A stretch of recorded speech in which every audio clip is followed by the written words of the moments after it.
এটাই eco park, মানে প্রাকৃতিক বাগান। এখানে গাছপালা, পশু পাখি সব নিরাপদে নিশ্চিন্তে থাকে। ওই যে দেখো দাদু ভাই, হরিণ! বাঘও এখানে আছে। ওরে বাবা! ওই যে দেখো দাদু ভাই, দাদু বাঘ! পালাও পালাও! ভয়ের কিছু নেই দাদু ভাই। ওরা যেন মানুষকে আক্রমণ করতে না পারে, সেজন্যই তো আমরা গাড়ির ভেতর। তবে আমাদেরও দায়িত্ব তাদেরকে কোনোভাবে বিরক্ত না করা, ভয় না দেখানো। এটা হলো গুহা।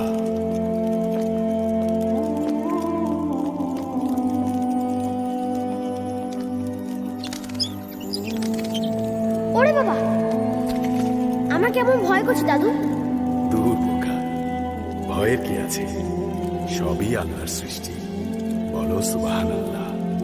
সুবহানাল্লাহ। চলো দাদু, আমাদের ফেরার সময় হয়ে গেছে। চলো চলো।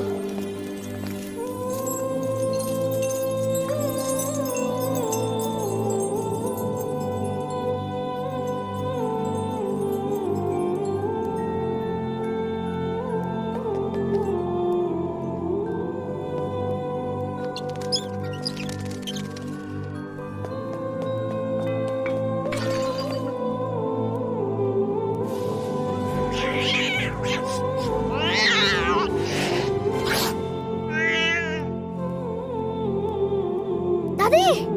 কি হয়েছে দাদু ভাই, কি হয়েছে? আমি তুমি কি দাদু ভাই দুঃস্বপ্ন দেখেছো? হ্যাঁ দাদি, ভয়ের স্বপ্ন। বুঝতে পেরেছি। তোমার দাদু বলছিল আজ ইকো পার্কে তুমি ভয় পেয়েছিলে, তাই ভয়ের স্বপ্ন দেখেছো। তো স্বপ্নে কি দেখলে? আমি একটা পুরনো ভাঙা বাড়ির ভেতর একা, রাজার বাড়ি, বাড়িতে কেউ নেই। হঠাৎ মনে হলো একটা ভূত। ধুর বোকা, ভূত বলে কিছু নেই। ভালো কথা, তুমি ঘুমানোর আগে ঘুমের দোয়া পড়েছিলে? না তো। ঘুমানোর আগে অবশ্যই ঘুমের দোয়া পড়তে হয় দাদু। আর ভয় পেলে সূরা নাস, সূরা ফালাক, সূরা ইখলাস ও আয়াতুল কুরসি পড়তে হয়। শুধু তাই না, যে কোনো বিপদ আপদে আল্লাহর সাহায্য চাইতে হয়। মনে থাকবে তো? হ্যাঁ দাদি, মনে থাকবে। এবার তাহলে দোয়া পড়ে ঘুমিয়ে পড়ো দাদু ভাই। আল্লাহুম্মা বিসমিকা আমুতু ওয়া আহইয়া। আল্লাহুম্মা বিসমিকা আমুতু ওয়া আহইয়া।